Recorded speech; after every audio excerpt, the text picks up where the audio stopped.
Hello, everybody. It is a super dreary, rainy Monday morning. Like, if Mondays are not already terrible, this one is cloudy and rainy. So, boo today, Monday. So, I just wanted to give you a little update on the whole paralyzing emotion situation. So last week, to recap you, I had a situation happen where I was just kind of paralyzed with anger and sadness and shock and all this other stuff. So what I did, because I had to address the situation. It wasn't just something that happened and then I just, I had to address it and deal with it. So I prayed about it a lot. And when I say pray, I don't mean spend hours and hours saying all these eloquent things, because this chick is not eloquent.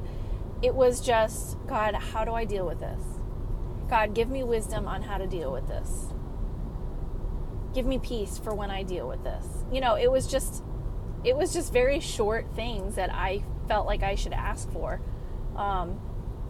And not only did he provide peace and wisdom and understanding, like, the whole situation ended up being, like, what happened was what happened.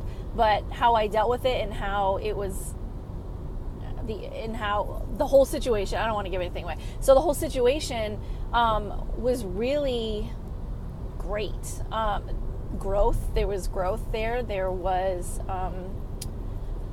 conversation, there was, I don't know, it was good, which is crazy, because when it first happened I was like, oh my gosh, this is gonna be crazy, like, this is gonna be awful. But it wasn't. The situation was pretty crappy. However, what came about from it was awesome. So thought, you'd like to know that sometimes, not sometimes, all the time, you just stop and ask God to just kind of show exactly, or just be there in the situation. So I am at a stoplight right now and there's a car next to me, and I'm sure they can see that I'm talking to myself. Nope, they can't. They're not looking. So that's good. Great. So I am going to Concord today, which is where I work. Like I said, it's an hour and 47-minute drive from my front door. I have to go to Concord today. Normally I don't go on Mondays, but I have a tax preparation appointment, so I figured I'd go into the office too. It's funny, we moved from Concord about a year and 2 months ago, but there are certain things that I still go to Concord for. My work, obviously. To get my eyebrows threaded. I go to one spot and one lady. So I can't even find a place where I live. I went to one place a couple of times and they just destroyed my eyebrows. It was terrible. So anyway, there's this one lady I visit. For my hair, I do my own color, but I have a hairdresser who does my cut and my keratin treatment. Well, she's right next to Concord. She's in the town over. So there's a lot of things that I still go to Concord for, and I know eventually I'm going to have to find all of these things where I live, but I just can't bring myself to do it. I just love all the people that I've built relationships with. I lived in Concord for 9 years, or 8 years. 8 years.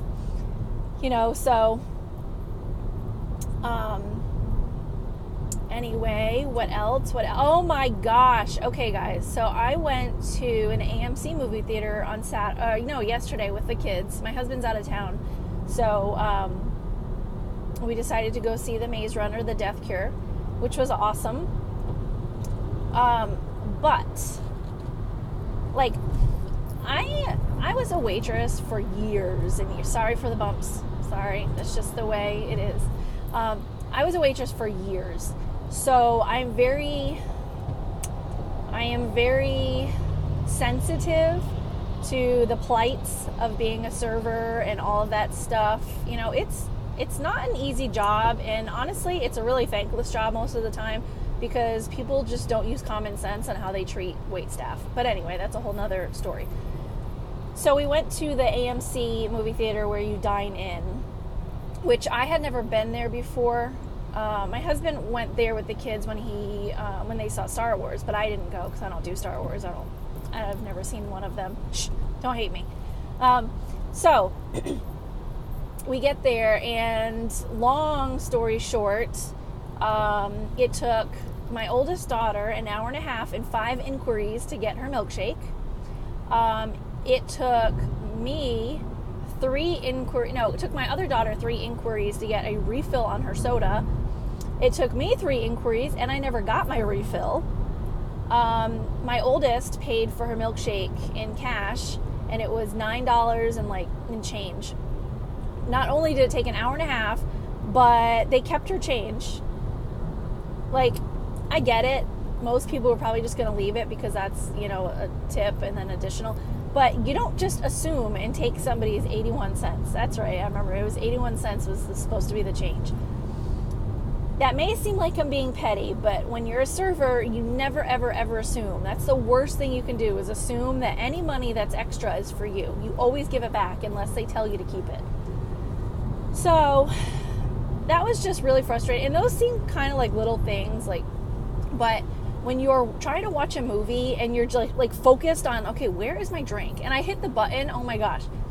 First of all, I didn't know there was a button until a good hour and 45 minutes in. Now the movie is well over 2 hours. So I hit the button. I probably hit that button 4 different times for 4 different things.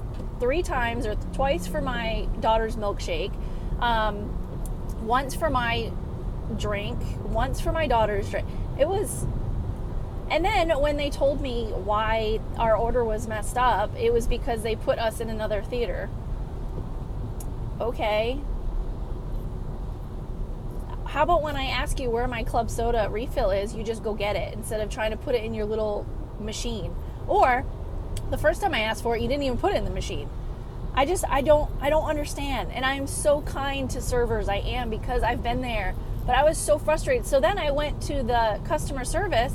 I said, I'm sorry, I need to complain about my service. And this girl was like, oh, you need a manager, hang on. So she looked over at this kid who was easily 17 years old.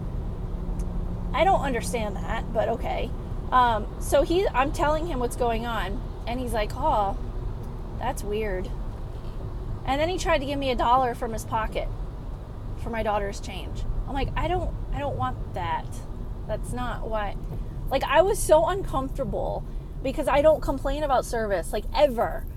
But just the way he was reacting, it was like nobody's ever complained before. And when you look at their Yelp reviews, yeah, people have complained.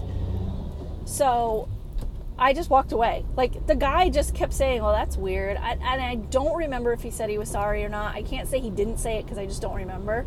But I just walked away because the conversation wasn't going anywhere. It was so weird.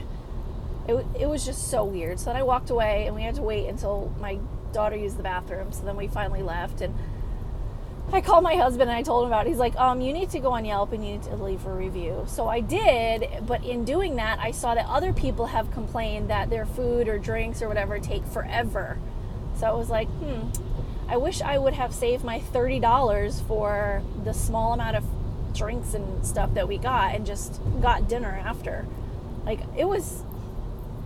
It was laughable at points because I was like, is this how this is supposed to be? When you get food at the movie theater, does it really take an hour and a half? What if the movie is an hour and a half long? What happens then? You don't get a travel cup either. You get a regular cup. So you can't just walk out with their cup. So you have to hurry up and down your drink. It was just ridiculous. So anyway, that's my little rant on the AMC. I'm sure, I'm sure they'll go on and do just fine. It's just very frustrating, 4 movie tickets and our popcorn and 3 drinks cost over $80 for a crappy service. So thumbs down, AMC Dine-In. Sorry, I'm not a fan, but the Maze Runner was good. I did miss a couple of parts, and I have a feeling they were kind of big parts because I was a little confused at certain points. So I'll have to watch it again when it comes out. So that's cool too. $80 to miss certain parts of the movie as well. So awesome. Well, I hope you guys have a wonderful day, and I hope you all had a better weekend than I did. I actually had a fine weekend. It was full of relaxing and doing nothing. It was wonderful. So I will see you all real soon. Bye.